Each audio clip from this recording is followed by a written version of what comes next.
Convalescent homes were establishments that were built in the late 19th century going up to the early 20th century. When someone was injured, they would go to the hospital. And instead of recovering in the hospital in those times, they would go to a place that was completely dedicated into a steady recovery.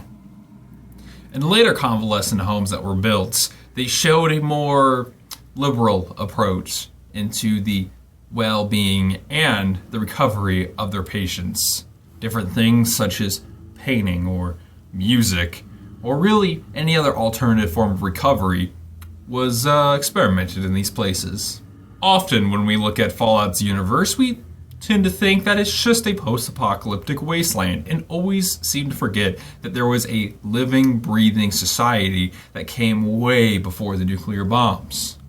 In the society, there was history and all these different things in daily life, and well, they're now relics, and it's really hard to kind of imagine Fallout's universe as a living, breathing place much like our own.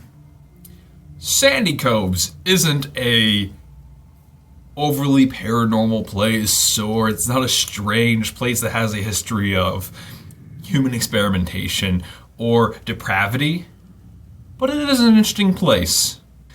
The once nice place that was probably nice to see birds flying in the sky, people fishing in the water, and just general nature at its beauty, is now filled with mirelurks, and you can actually find a mirelurk queen across the river, and mirelurks are now in the area.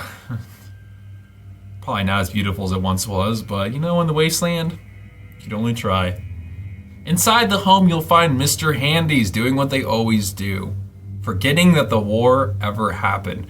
Coves Convalescent Home. How may I help you?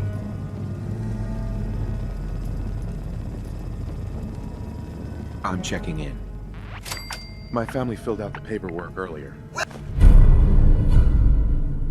Welcome. We'll put you in Gladys's old room. Take the back stair and it's the first door on your left. Have a nice day. They were smart enough to recognize faces, and while they were smart enough to even put in names into their systems and have personalities and ultimately take in and receive information, they were never smart enough or never programmed enough to really understand what actually happened. It's really strange and almost haunting when you run past these Mr. Handies that think that the world's still working and functioning. Which makes you think, what were the Mr. Handies actually used for? Because if their functionalities were to check up on machines and log into terminals and whatnot, and well, half the terminals are broken into or destroyed or whatnot, Mr. Handies are just ghosts of a relict past. And well, you know, it's still a little scary to think that. With an easy speech challenge, Mr. Handy will give you the keys to Gladys's room, a resident who was once at the home. And right next to him, you can find a terminal in which you can hack and go find a locked room with a syringe gun and a surgical journal, which is very fitting. Now, if you really think about this syringe gun, about how it was used, it's kind of funny when you think about it. Just imagine a crazy old man off his rockers running down the hallway. The only thing you would have to do is just pop him with a syringe gun, like a wild animal. Wasn't the post-war world just so civil? Another interesting fact I would like to say is that Mr. Handies were a certain model among other models that could be used for various purposes. Mr. Handies were used for housekeeping and general maintenance and just basic work. But there were other models of Mr. Handy that were specialized for medical treatment. And it kind of makes me wonder why these weren't implemented into the house. Was it just staff that worked there and was trained? Next to the lock room, there are safes that belong to the residents who once resided in Sandy Shores. Now, it is impossible to lockpick these, which will require you to go hunting for the keys. Also in that terminal, you can find the little note talking about where the patients would usually hide their own keys. Now, if these were the keys for the patient's medicine, why would the patients have these? I mean, we know that these were physically unable people, and most likely elderly. Now, it's just interesting because I personally have worked at a retirement home, and giving your patients access to their own medicine at any time of the day can be not very good. Now the residents have their own keys, and these safes hold their medicine. They're just the basic blood packs, stim packs, buff out, jet. Really the sort of things that we see in Fallout, and not really special prescription medicine. Now, you can go about and find the keys, and they're hidden throughout the home. On the first floor, you can go find some rooms, and in these rooms, you'll be able to find the keys for the safe. Mortimer, in room 101, his is hidden under his favorite boat model. And it's really interesting to see that each one of these rooms are characterized very differently and almost replicating different alternative styles of recovery. Mortimer was obviously into model boat making, which is seen through the many, many model boats in his room. Margaret is a planter. You can find it under a bag of fertilizer. And again, just like Mortimer, instead of making model ships, you saw her that she was planting. And Edward, obviously a writer, is under his typewriter. And on the second floor, you can go up to Randall's room. And it's under his favorite deer head, next to the giant crab claws. This is very interesting that Randall's room has trophies, but they are trophies of mutated animals. Now, Sandy Coves is supposedly a pre-war structure with a pre-war history. I don't know if this is actually on purpose. I personally think it may just be a just the game designers just needed to put a trophy in there and they just had the models. I don't know. Bethesda really recycles a lot of resources, but this seems kind of strange. I don't have anything to it. I don't have any sort of theory to it. All I have is the fact that I just find it very interesting that the trophies are of mutated animals instead of normal animals. But it really shows that Randall's an outdoorsman, which can also work as a form of recovery and a form of medicine in a way. Now, Ethel will have it beneath her paintbrush, which, may I point, that painting and the creation and artistic methods are ultimately the most used in alternative recovery methods. It's very much well proven that art is a wonderful way for people to recover.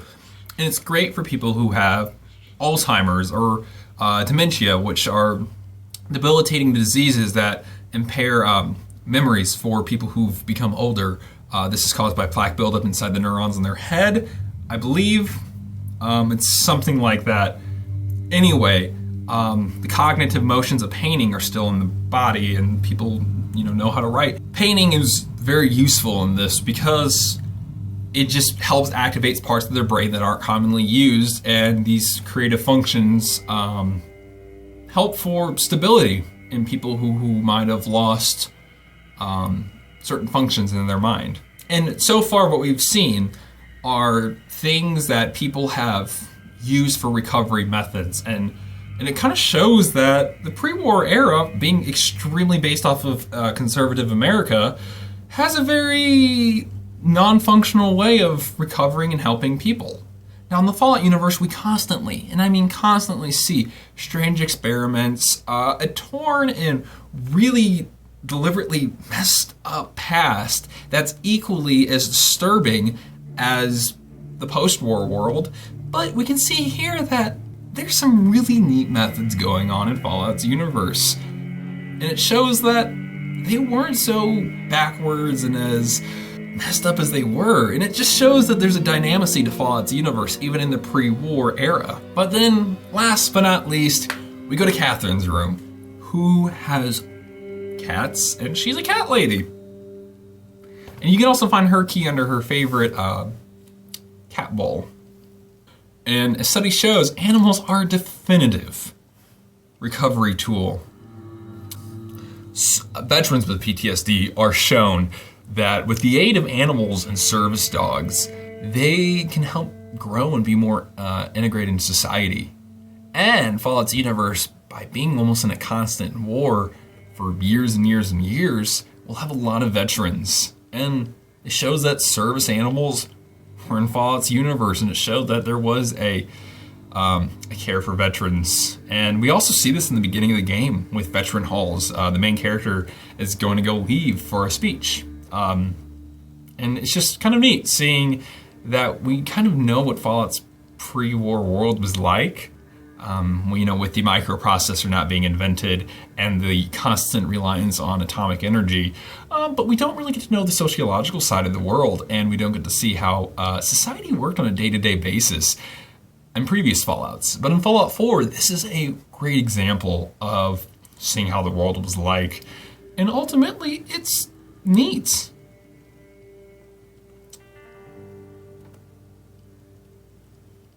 Now, once collecting all the keys, you can open up the saves, and we find that there's medicine in there for the different people, and we can kind of assume what kind of ailments they had, and most likely they might have been elderly. Last but not least, we do have Gladys's key, so we'll go up to Gladys's room, and what do we find? We find that Gladys is a crazy woman.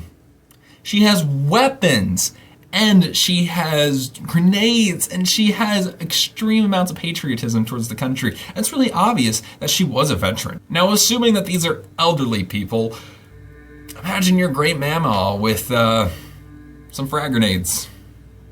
Just do it. And it also shows that there were women fighting in combat, which is another interesting thing too. Sandy Coves is just another example of looking at Fallout 4's pre-war world.